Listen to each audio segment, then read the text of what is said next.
आप सबका स्वागत है। मैं हूँ रमा बंसल। आज मैं भक्त और भगवान की कथा लेकर आई हूँ। मैं आपको बताऊंगी किस प्रकार एक भक्त की रक्षा के लिए हनुमान और शंकर जी में घोर संग्राम होता है। कथा सुनने से पहले मेरी आपसे विनती है, मेरे चैनल को सब्सक्राइब कर घंटी बजा दें और लाइक भी करें। चलिए, कथा इस प्रकार है।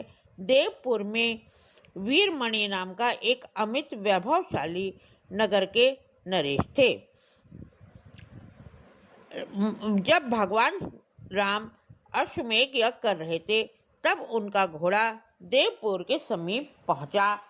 उनके घोड़े को उनके पुत्र रुकामन ने पकड़ लिया, और जब महाराज वीरमणि ने ये सुना तो वे तुरंत जो हैं अपने रथ पर आरूढ़ होकर रणभूमि में आ गए, क्योंकि उधर शत्रुघ्न जी अपनी सेना को लेकर अश्व को छुड़ाने के लिए आ रहे थे।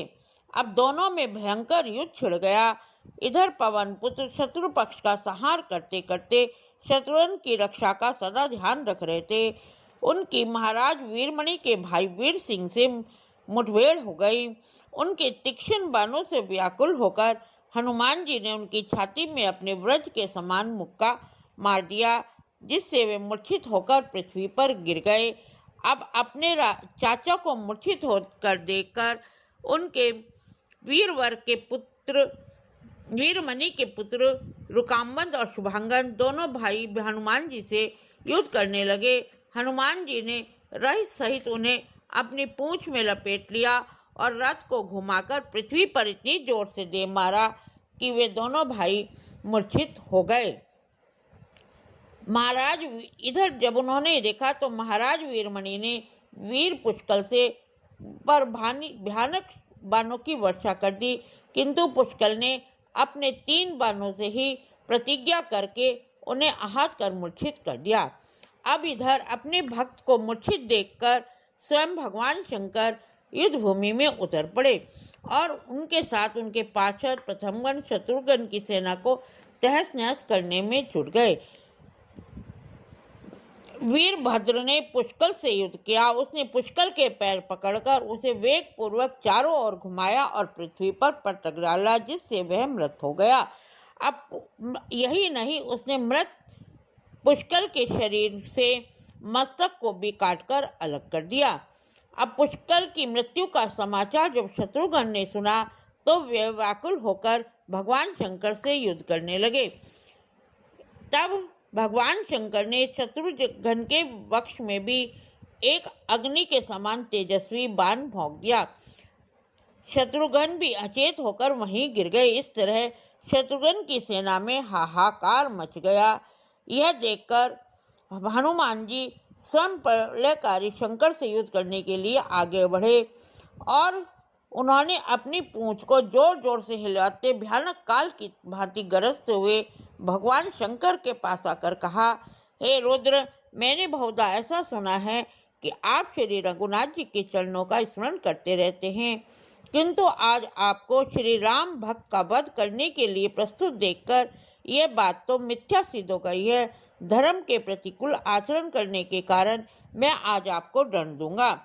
पवन कुमार की ये बात सुनकर शंकर जी ने कहा, हे कपिश्रेष्ठ, आप वीरों में प्रधान और धन्य हैं। तुम्हारा कथन सत्य है। देव और दानव द्वारा वंदित भगवान राम मेरे हृदय धन्य और मेरे स्वामी हैं, किंतु भक्त भी अपराही रूप होता है।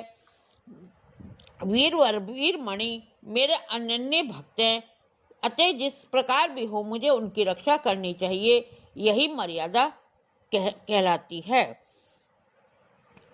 अब विष्णु के वचन को सुनकर मारुति को गुस्सा आ गया। उन्होंने एक शिला लेकर उनके रथ पर पटक दी, जिससे उनका रथ चूरोचूर हो गया।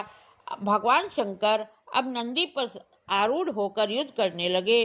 भगवान शंकर और हनुमान जी में युद्ध हुआ, कठोर युद्ध हुआ।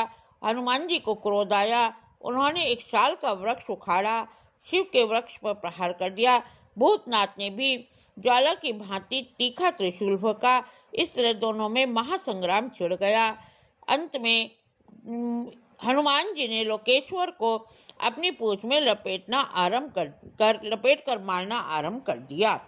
हनुमान जी के प्रहार से व्याकुल होकर शिवजी ने कहा, भक्तवर हनुमान, तुम धन्य हो, मैं तुम्हारे पराक्रम से संतुष्ट हो गया हूँ, तुम मुझसे कोई वर मांग लो।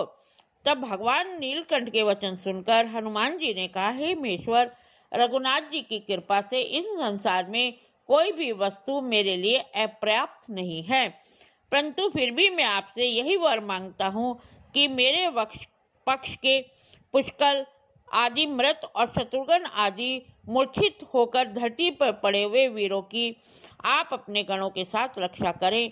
मैं इन्हें जीवित करने के लिए द्रोणागिरि पर्वत पर से औषधि लेने जाना चाहता हूँ। शंकर ने कहा, ठीक है, तुम्हारे लौटने तक मैं इनकी रक्षा अवश्य करूँगा।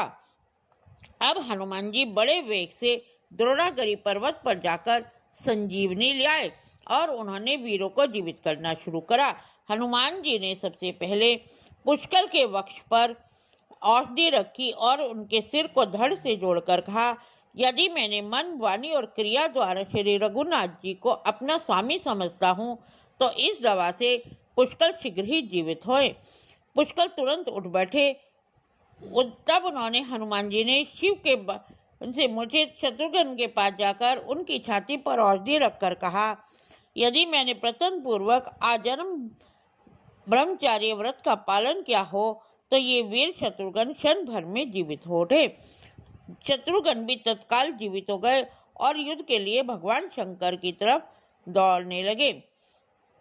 अब अपने पक्ष के सभी मृत सैनिकों को हनुमान जी ने औषधि के द्वारा जीवित कर दिया। अब राजा वीरमणि स्वयं शत्रुघ्न से युद्ध करने के लिए डट गए।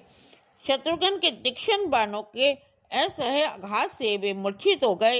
ये देखकर भगवान शंकर को फिर से गुस्सा आया और वे फिर शत्रुघ्न से युद्ध करने लगे। शिव और शत्रुघ्न का भयानक युद्ध होते देखकर अब शिव के प्रहारों को शत्रुघ्न सह नहीं पा रहे थे। उन्हें व्याकुल होकर देखकर हनुमान जी ने कहा, अब एक ही उपाय है, तुम अपनी रक्षा के लिए अपने भाई रघुनाथ जी का स्मरण करो, इसके अलावा कोई मार्ग नहीं है। तब उन्होंने शत्रुघ्न जी ने भगवान राम को पुकारा। उनकी पुकार सुनते ही युद्ध क्षेत्र में रामचंद्र जी उपस्थित हो गए। उसी समय देवादि महादेव जी ने भी अपने हृदयधन भगवान श्री राम को वहां देखकर आगे बढ़कर उनके चरण कमलों को प्रणाम किया और प्रेम पूर्वक कहा, हे कृपामय प्रभु, आज मेरा परम सौभाग्य है जो मैं यहाँ आपके दुर्लभतम दर्शन प्राप्त कर रहा हूँ। हे कृपालु, मैंने अपने भक्त के लिए आपके अश्वमेघ यज्ञ में विघ्न उपस्थित किया है, आप कृपा मुझे क्षमा कर दीजिए। मैं पूर्व काल में इस नरेश को मैंने वरदान दिया था। महाकाल के मंदिर में इसने कठोर तपस्या की थी। उससे तपस्या से संतुष्ट होकर वरदान देते हुए मैंने इसे कहा था, देवपुर में तुम्हारा राज्य होगा और भगवान श्री राम के अश्वमेघ यज्ञ के अश्व के आने तक मैं तुम्हारी रक्षा करूंगा। बस मैं उसी सत्य प्रतिज्ञा से बंधा हुआ था। अब यह राजा अपना संपूर्ण जीवन आपके चरणों की सेवा में समर्पित कर देगा। कपूर गौरम महेश्वर का कथन सुनकर भगवान श्री राम ने कहा, भगवान, आप खेद न करिए, अपने भक्तों का पालन करना तो देवताओं का धर्म है।